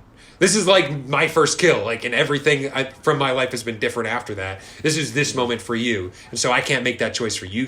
You gotta come up with this. So, she's thinking about that. Well, she asks if she can think about it. The boss is like, well, what the fuck is there to think about? Basically, like, don't insult me in my own home, kind of thing. But she's like, I got to think about it. Tekadon has been there with me since day one, so I really got to consider this. Meanwhile, they're getting all of the stuff's getting for the ceremony of like swearing in, Orga and all his people. They got all done up nice in their robes. You've even got Naze kind of teaching Mikazuki some of the the Japanese characters, and he's like, oh, like this is just a different way of writing. I like this better than the stuff that Kudelia was showing me. Yeah. And he kind of shows him how to write his name out. And there's a moment where it's just like, oh, he and... my name. I'm sorry. But like he's just like this is how you spell it. This is how you spell it. It looks Like different. I had the same letter as you, Orga. I had the same Were letter they? as you. This is weird. Were they shit? Were they shit? Yeah, y'all wouldn't make those jokes in person. But No. y'all Said wouldn't damn say that at No all. way. If Mika was Nope. here right now, none of y'all be saying that. They'd be like, yeah, that is a I'd be like, that's a dope name, man. fantastic, That's sir. looks super I cool. put it on my refrigerator. Yeah. Very clean. Very clean. No, all I'll say is though, is like I think like there's a subtle like shitting on English in this point. If you guys can pick up on that. Oh, 100%. Yeah, like just shitting on what English looks like versus Japanese traditional writing, because he learns English in the anime. He's writing English, So it's just like, Yeah. and the anime's in Japanese, which is really interesting. I mean, let's be real about it. With those Japanese letters like that, like they take time. Look way better. They look Yeah. way better than English. English Yeah. is a functional language. Like I think Japanese is too, but I feel like it takes them longer to write out a thought than it takes us to. You know, because Right. for us it's just like here's the bare minimum effort to be able to tell you what I'm saying. Where they're like, this needs to be an experience for you. You know. And then we also got shortcomings in the ebonics and different ways and slang, how to even say things. I don't know if they have that stuff out in other. A lot Oh, of they other have it. countries. Every language has slang and ebonics of some Okay. sort. Every language has that. I've been, like I said, I've got to travel a lot, and it's like you start to learn a little bit about language, and they'll do something you're like, what is that? Oh, that's just like what's the word? Slang. I'm just like, oh, thanks. Like I'm learning Spanish right now. I can't even tell you how much slang I know in Spanglish. Spanish. Yeah, Spanish, like true, like Spanish in Mexico is different from Spanish in Spain. It's different from from Peru. Spanish in Peru. Yep. You know, All it's different. all different. Yeah, Yeah, it's crazy. Like for some reason, I understand Mexican Spanish better than I understand Peruvian Spanish. And I don't know why. Like I'm just like It's easier. Mexican Spanish is easier, and there's so many. They got so much Spanglish and slang and stuff in there. So I think they just talk slower. And for me, they talk slower in Mexico than they do in Peru. I don't know why. Maybe they're used to dealing with like gringos more or something. I don't know. Any type of Spanish, they be they be here. zooming, bro. They It be depends who very you fast. talking to, bro. Yeah. Yeah, we're looking at you, Rob. Oh, I was gonna say because like Andrea like will watch like she was watching some Spanish like soap operas to like brush up on her Spanish. Like those shows from Spain, like they talk a million miles an hour, man. It's crazy. Wow. Yeah, I can't keep up with that shit. Yeah. So anyway, back to the show. So they're getting ready for the ceremony, and basically it's time for Cordelia to make her choice, and she decides to stick with Tekadon, which for whatever reason doesn't seem to rock the boat that much. Like they kind of just like, all right, we respect it. But maybe it's because in that moment in the office too, the big boss seems to really take a liking to Mikazuki. Everybody does, but he seems to especially. And yeah, right. And it turns out they're gonna like totally like put the fucking all the tricks on the Gundam suit. They like give it to one of their engineers, and they're just like, we're gonna trick this thing out. This guy's like, he's a horn dog. he was for it, too. crazy. Yeah. Yo, just for the record, that's who I want working on my Gundam. You know what I'm saying? absolutely. Yeah, for sure. Yeah, Absolutely, like- because he was like, yo, this is like, he gave a whole breakdown. They gave a little bit of history about it and stuff like that. Which Yeah, there's only like 72 of these things out there. and they like you know? those 72 could take on pretty much anything out there. They could have crushed any team. So yeah, he was hyped, and he shined this thing up too. Yeah, he did. He got it going. Yeah. And He so wasn't a back alley mechanic. no, this guy is very well funded. He's like no expenses spared on this shit. So they're getting that all done up, and they're doing the ceremony, and we see that Cordelia chooses to stick with Tekadon, and then Orga completes the ceremony and the oath, to serve Taiwaz, and then they set off on the next mission. Which, interesting enough to me, they keep saying like, no, we can't leave people behind, we can't split up. Then they immediately leave Mikazuki behind. I guess to get his stuff all fixed up, but that was kind of funny to me. Anyway, so on the final episode, they still got all the Taiwaz engineers working on the Barbados Gundam. And Mikazuki and the other mechanic stay behind to basically oversee the final construction. And they're talking about like, oh yeah, like we're gonna miss them. They haven't been apart for most of this time. And so you've got most of the Tekadon heading out, going towards Earth with the Hammerhead Naze and his crew of women, and they're heading off, and they're just like, all right, like so. Where are we gonna go? And Naze is basically like, all right, well, here's the path we got to take. Like, we got to look out for pirates. Like, that's something that could happen. They probably won't because they know that we'll fuck them up, and like because of who we are. But it's something to keep an eye out for. Right. So they're. But another caveat of, listen, you can join, but, they changed the deal a little bit, as it's kind of like the one more thing as he's about to leave the room. He's just like, also, the boss wants to leave basically somebody to keep an eye on you guys, like, since you're new. Well, here she is, and brings her in. And it's that same, like, businesswoman that had given Orga the handkerchief when he was sick and throwing up.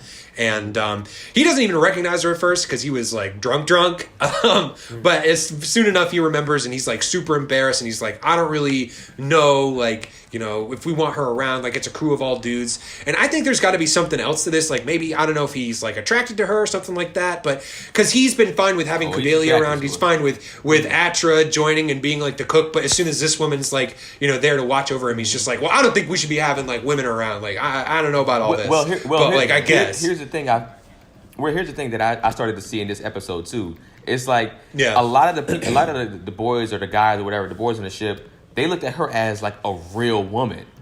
Like they kept saying that. They remember all the women out also in there. They got kind of like their cleavage out. They're showing their body off.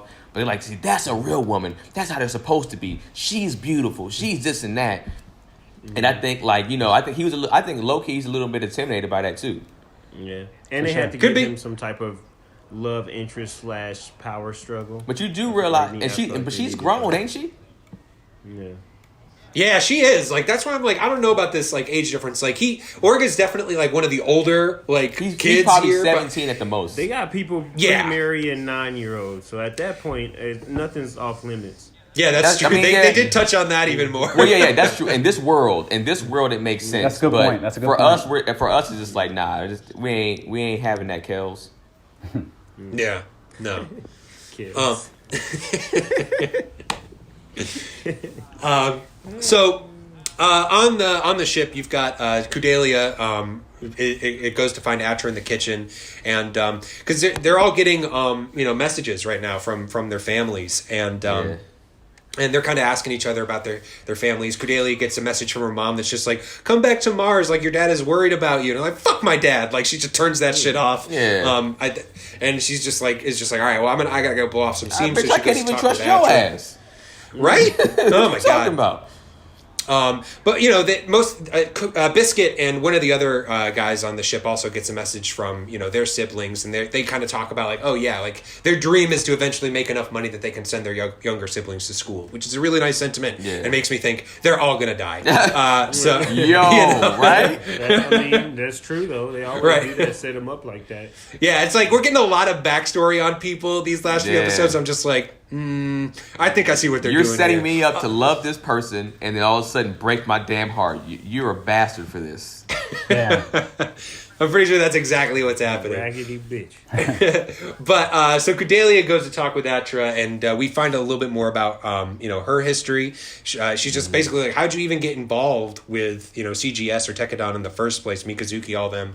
And she's like, well, she was an orphan, that was kind of working. It looked like a burlesque club or something like that. That was a whorehouse. At a whorehouse or some shit. Whorehouse. Yeah, there we go.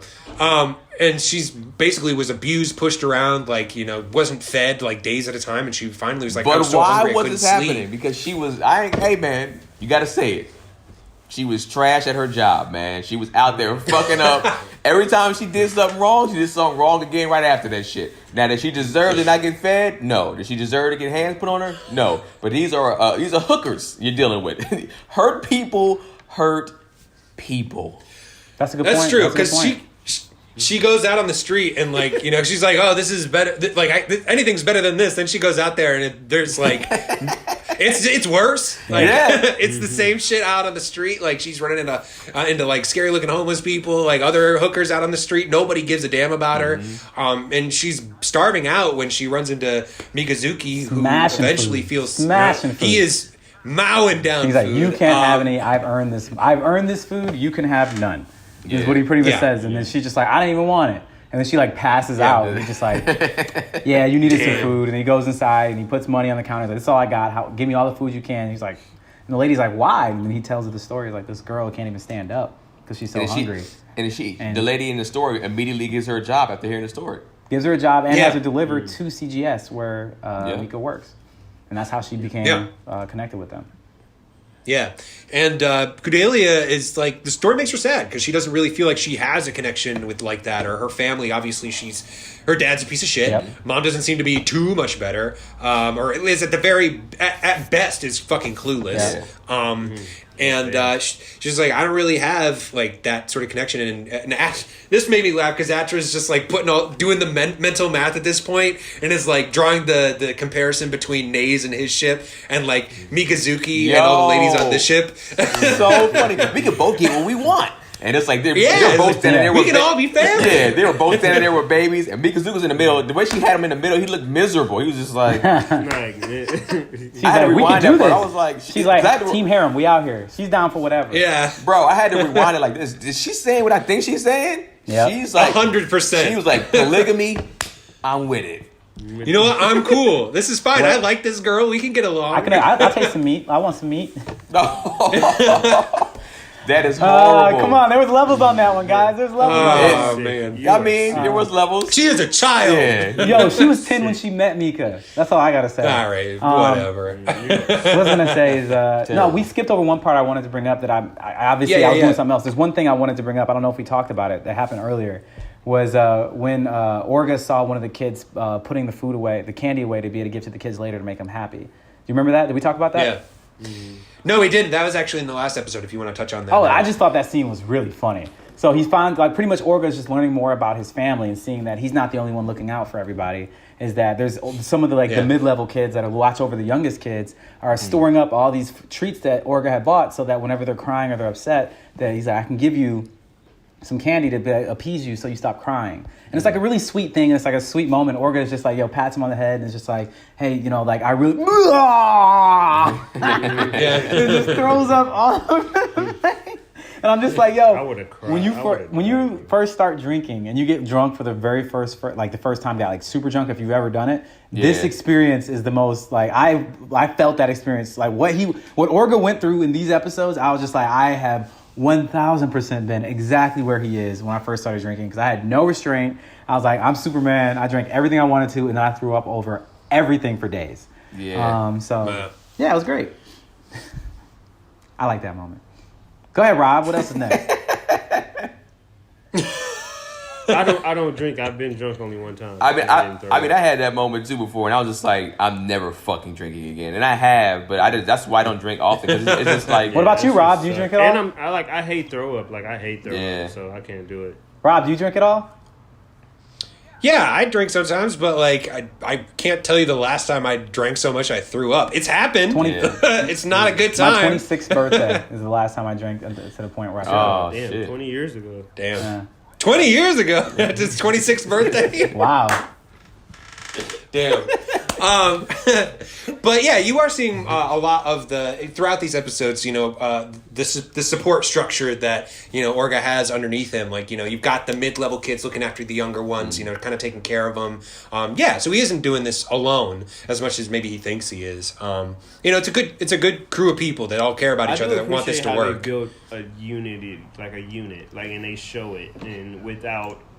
Granted, it has its snoring moments, its boring moments, but they've done a good job of showing that unity in a short amount of time. Yeah. Showing how they're built, and I appreciate that. Yeah, but you and Akihiro, meanwhile, is still doing his training thing, still training with the ladies back on the Hammerhead. But they finish up one of their simulations, and he's like taking off for his patrol or whatever. And the lady tells him like, "Hey, like you fought differently today. Like you weren't quite so like aggressive and suicidal in your attacks." And he's kind of like, "Oh yeah, I guess so, huh?" And he was kind of thinking about that on his way back to the ship. And he starts his patrol, and one of those same mid-level kids, like, kind of is just like, hey, like, I'm not doing anything. Like, you need help on your patrol? He's like, yeah, sure. Like, hop in one of the mobile workers. Like, we can do this together. And so they're out, kind of looking around. It's one of the kids that we had met earlier. They're trying to send his sister to school. And he's just kind of... They're talking about, like, the messages they got earlier in the day. He mentions that he got the message from his sister, and he kind of apologizes to Akihiro, like, oh, sorry, like, I don't mean to rub it into your face that, like, I have family. And Akihiro's just like, actually, like, I had a little brother, and we kind of find out how he got sold into slavery is that, he and his family were working on the ship, and they got hit by pirates.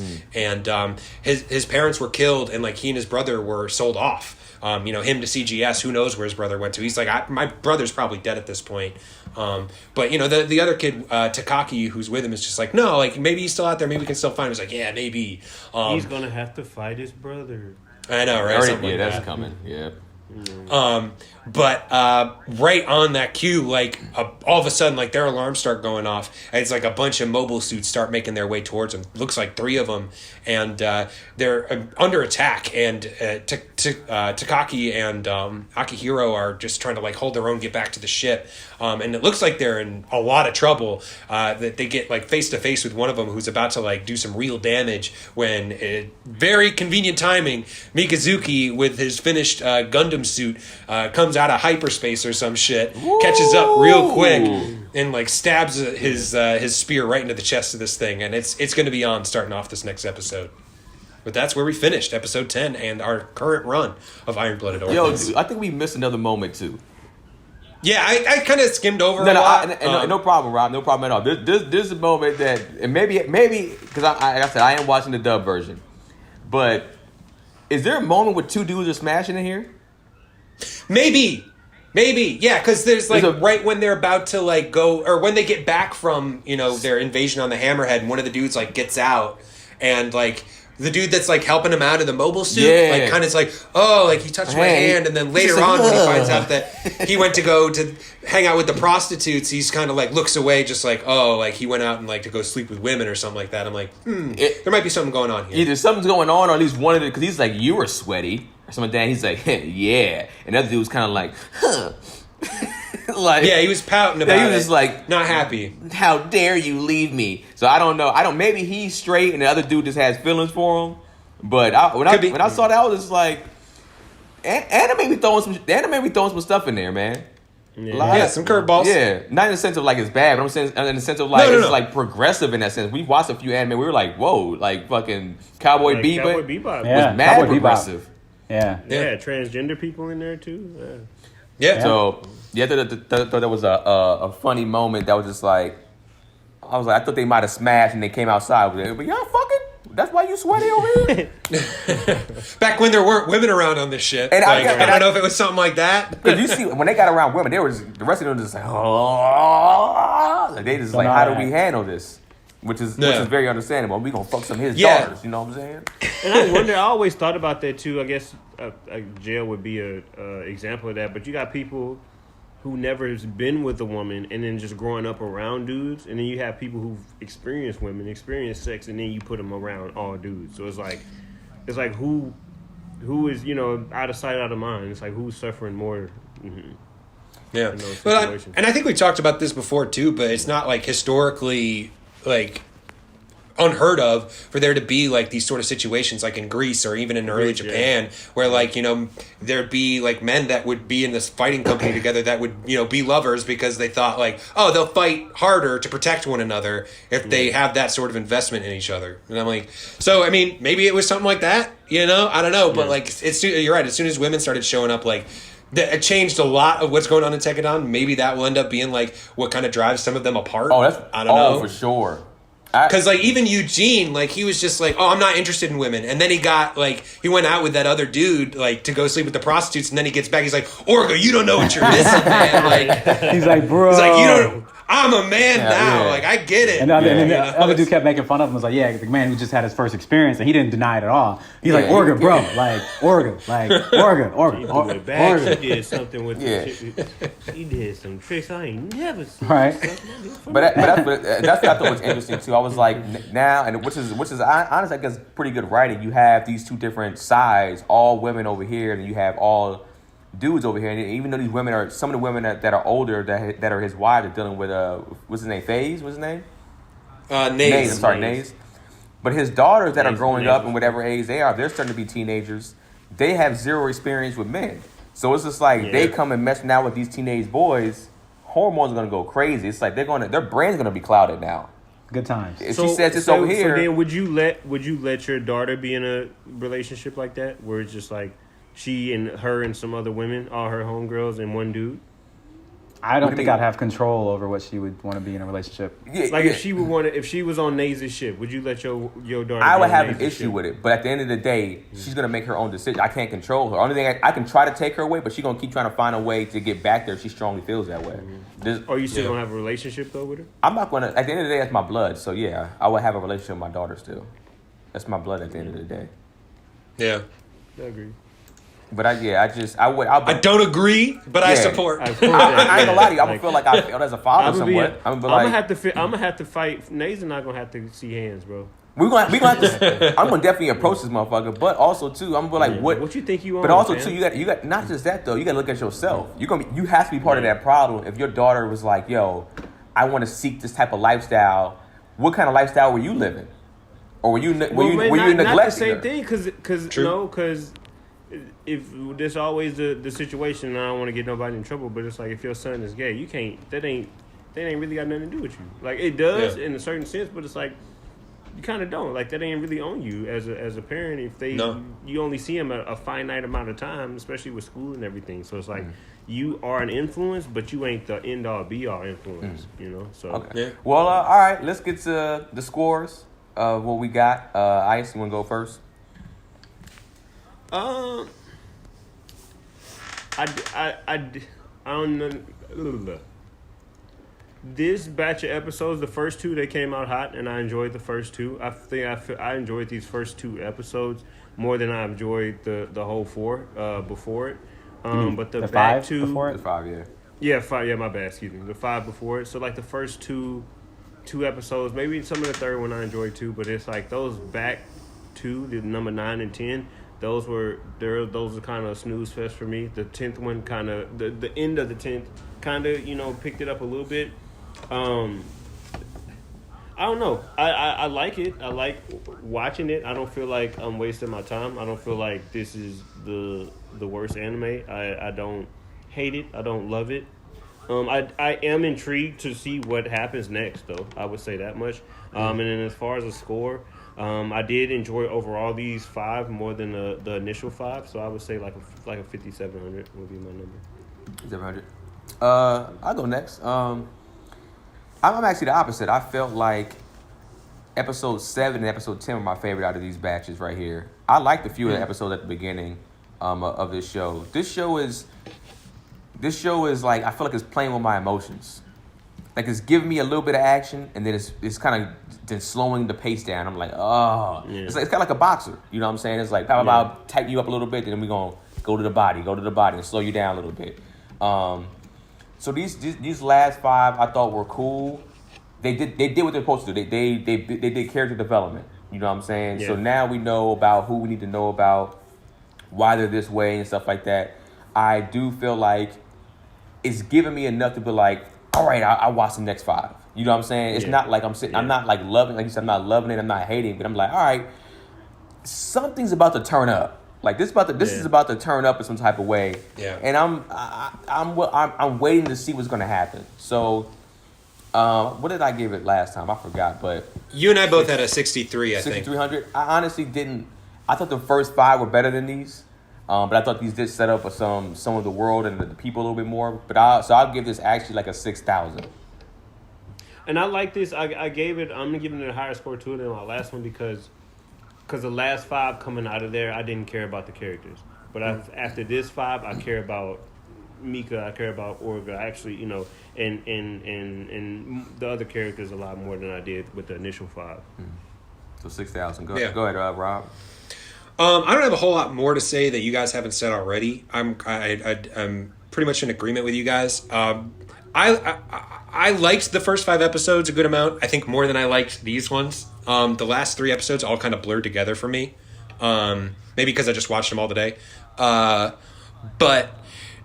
I do feel like there's, like you were saying, Keenan, like something's about to happen. Like this feels like to me, this particular stretch, like I'm in, kind of like even you were saying, Ice, like I'm in this. Like this wasn't my favorite, stretch of episodes so far, even though we've only done the 2. But this kind of felt like, if you ever played like an RPG before, like a Final Fantasy or something like that, or Fire Emblem, where you're like, I know shit's about to go down and it's going to be dramatic and like intense, but like this is the unskippable cutscene that's going to explain all the shit to you to understand why it's going to be dramatic later. Big deal. Yeah. Yeah. Yeah. This felt like homework a little bit, to be honest. But that being said, I do like the show. I'm not bored to tears. It was a little slow. It's funny. I'm exactly where you are, Keenan. I'm gonna give this a 6,000 right now. Okay. Randy, how you feel, bro? This is your pick, baby. No. And honestly, like, I feel where you guys are coming from too. It's like I said, I haven't seen the show in like 4 years, so I honestly don't remember most of this. So like all of this I'm watching again, I'm like, oh, that's right. Oh, that's right. Oh, that's right. And yeah, but I think you guys are hitting the nail on the head though, in the sense of like, this is a necessary homework to be able to get to the test. Because it's a necessary homework to get to the test. And I think I see what you did there, Brandon. I think that they, I think that they do a really, like, one of the things that we had a problem with in the first 5 episodes is that they threw a lot at you at once. And it was hard to understand what was going on. I think that has completely been alleviated at this point. We understand what the factions are. We understand who's at play here, why they're at play. We understand all these backstories. Like, we have done the homework now. It's like we know who everybody is. We know what they're about. We know why they're about it. And we know what everybody's motivations are. And now it's like, okay, well, can they do what they said they're gonna do? Like, can they put up and do what they say? And are they really about what they talk about? That's really what I think is about to happen next. Because obviously at the end of that episode, it's like people just rolling up on them. So like we're about to get tested. The new suit, the new mechanics. This is gonna be the first time we've ever seen Mika and his Gundam that's fully operational. That's true. He's got all the bells and whistles now. Yeah. All the bells and whistles. So so where are we at overall? You mean my rating? Yeah. No, so far I'm gonna go with probably like a 6,200, just because I enjoyed those first 2 episodes so much, I think that I just really believe like they did a really good job of world building, character development in these last 3. Do I think it should have taken 3 episodes for that? Probably not, but I also would have a hard time if I was in the editing room saying, okay, well, how would you do this differently? For me, I would just like talk to the people of Demon Slayer. You know what I'm saying? Like, they move through plot quick. Like they will. Yeah, they do. They will get you there. Don't worry. So, yeah. I mean, I'm really, really. I'm excited for what's next because I feel like the next 5 episodes really turn up, and I know that like again we're only watching the first season, so what I remember a lot of I think actually is the second season, but not necessarily saying the first season isn't great. It's just that like you just kind of like whenever I think about something I haven't seen for a long time, I always remember what happens at the end. You know what I'm saying? That's like it's gonna be Tokyo Ghoul all over again. You gave me shit about it. No, I don't think so. Gave me shit. I'm not worried. No, I'm saying is like I'm not worried. Like I know that I've already like read ahead to the episode descriptions to see what happens at the end of the first season. We're good, fam. We're good. Okay. It's like, this is not Tokyo Ghoul because this is not Tokyo Ghoul at all. Like I did the homework before I actually suggested this, because I was like, I won't say it's cheating, but that's just like you're so no. But the safe. thing is, when I say I did the homework, I literally like read through like and just looked at where season 1 ended. That's all I'm saying. Like, I was like, where does season 1 end and where does season 2 begin? So they're making sure it doesn't end on a weird place. Because like if Ice had done that, because Ice had seen Tokyo Ghoul before. So that's cheating. Like if Ice had done that same shit and just looked at where season 1 ended, he wouldn't have picked Tokyo Ghoul. I guarantee it. I probably still would have. You would have still had us watch that? Really? You would have had us watch that bullshit? It wasn't bullshit. Bro, it was bullshit. You had the It was better than this. You had the 2 worst picks. It was better. No, I haven't. Demon Slayer? What's it? Goblin Slayer? Goblin Slayer and Samurai Tokyo Ghoul. No way. Tokyo Ghoul was low. Tokyo Ghoul was not good. Like, what are you talking about? We gave it higher scores than Evangelion. Yeah.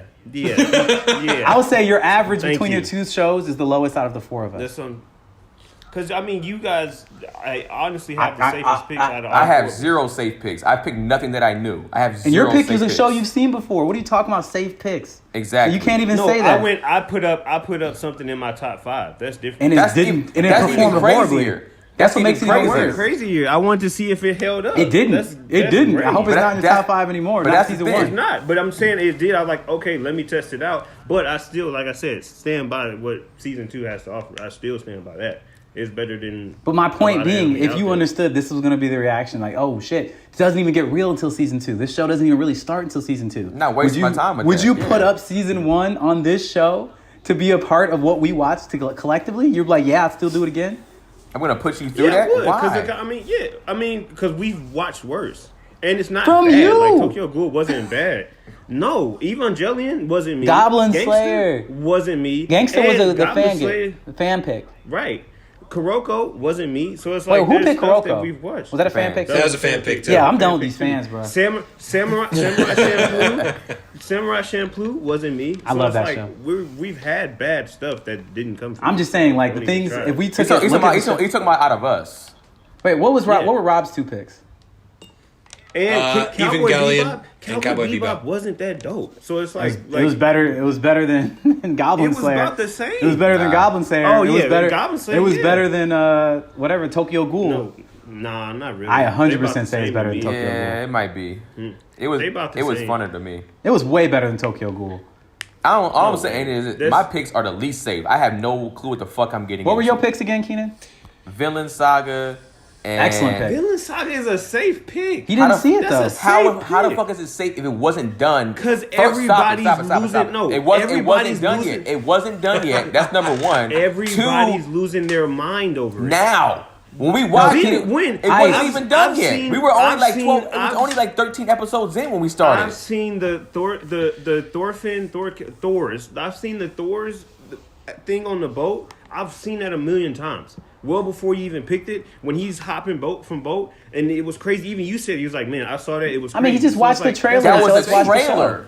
This trailer for That wasn't Gangsta the looks trailer. good too. That was in the trailer. That was in the trailer. That wasn't the. That no, was the in the Thors- trailer. That was in the trailer. That's the very but beginning the of the first Thors- episode. That's the very beginning of the very The first Thor's episode. fight was still like you've seen pieces The of that very before. first No, I thing did that not. happened I in saw- the first episode was the Thor's fight. And the anime world was losing their mind over Vinland Saga, just like they were over Demon Slayer. Like, But that's I was a on. But the safe thing is, pick. I was on It's Demon 0 Slayer and to- told y'all about Demon Slayer from episode 2.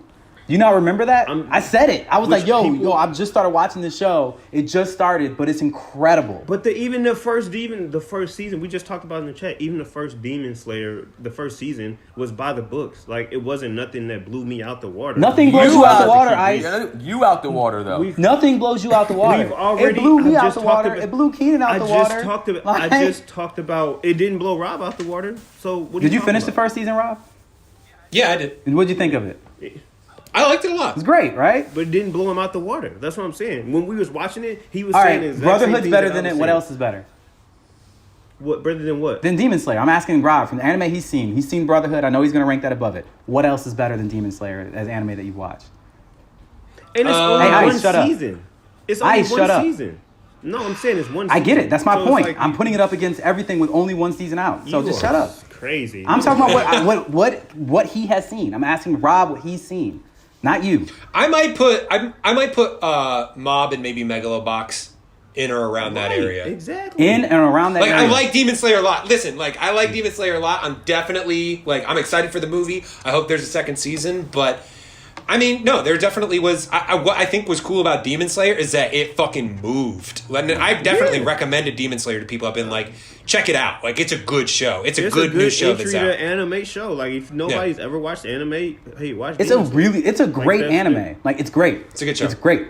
It will be. No, it is great. It is great already. It is There's great. also a lot of I feel like there's a lot of overlap between Tokyo Ghoul and Demon Slayer too. Like there's a lot of like, these secret societies kind of living out in the open. So I can see why Ice might be like, I've seen this. Well, I mean, You know I what see that too, but It's that's a it's lot of the same- anime it's though. a- 'Cause, like it's checking boxes. that's Bleach. You know what I'm saying? Bleach is the same way. That's Death Note. Death Note's the same way. You know what I'm saying? It's like there's a lot of anime that have like secret worlds or secret things that are going on behind the scenes that are in regular. Mob Psycho's the another best one. Mob Psycho's the best anime we've watched. My pick. I get it, but then again, that's a safe. You're pick. saying safe picks about anime that I haven't seen.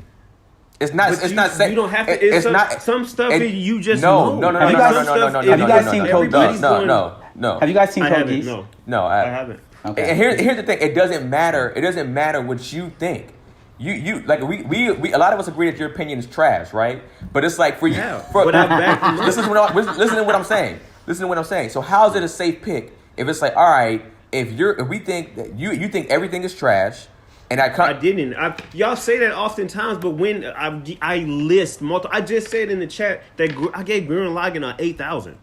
I gave Gurren Lagann an 8,000. I said it's one of the best animes I've watched. So what were you talking about? Gurren Lagann. There you go again, always saying that I'm not saying stuff that's logical, and then I hit you with facts, and then you shut the fuck up. So Nobody like, shuts No, I mean, the fuck up. I, Nobody like, shuts what? up. Like- nobody shuts Nobody up. ever shuts Nobody up. Nobody ever shuts up. that Ice. don't make No one sense. There he ever goes shuts again up with his because- there he goes again with his logic, thinking people listen Because to I what he do. says. You just said. Oh, Ice. you don't. Say, what's Ice. We just I said got that nobody literally in the does. chat. We just said nobody Ice. does, I literally bro. in the chat. Did I? Okay. All right, did I? stop. Did I? Just Did I stop. not? Just stop, man. Just stop. Did I? Just Did I not stop. say Just Gurren stop, Lagann was man. 8,000? Just stop, bro. It's- Ice. No, all I'm saying is like, bro, like it's without question overstood that you are 100% a hater on almost all anime. And the thing How? is, And I'm just saying, listed how about animes. this? Ask the group chat who's the biggest hater in our group. Just ask. That's fine. You would think But it'd be I'm- me, but it's not. I have facts. No, You but your just said facts that are I don't, trash, I don't man. like any. Your facts I are don't- you trash. said I don't Your like, facts are trash. But no, did I You're stating not in the chat say opinions, give not facts, Gurren- though. You're not stating opinions. But did I not give Gurren Lagann an 8,000 in the chat? I don't honestly. I didn't even see it, so I don't know. Like You I did. literally did I not saw see that. Okay, so what are we talking about when we say I don't? Yeah, have, I mean, like, certain we're animes? mostly If referring I to hated things that we everything, collectively watch. I would have shown you. yeah. We're talking about the things we've collectively watched. Like we're sitting here watching all these anime shows, and the way that you rate is consistently lower than the rest of us. The way that you talk about these things is consistently more derogatory than the rest of us. So either you are a much harsher critic. What did I say that was super derogatory about what we watched so far? You said the first 5 episodes of this made you feel like I was about to take an L because it wasn't good and do. it was trash, and you still believe that. I'm sure. I never said it was trash. You just said I'm gonna take an L. What does that mean, Ice? But then, What does that I mean? said What does you can taking take an an L L. mean? But What does did taking I an say L it's mean? not? Hold What on, does let me taking an see. L I'm gonna mean? actually Does that see. mean Goblin Slayer? Because that's what you did. And Goblin said it wasn't great. It was an L. I never That's said an it L. was. That's what I'm saying. I mean, that is an L. But they don't. You Yeah. can take All right, an L and guys. it not be. Cameron's I gonna know- kill us for this. Just stop it. Just did it. We'll talk Yeah, more we're afterwards if done. you We've want been to. here for too long. All right, but yo, look, so everybody got more time anyway. Coronavirus, baby. Yeah, at the end of the day, Yeah, we got need to time. know. We need to know what y'all think in the comment section. So let us know what y'all think. Episode 6 through 10.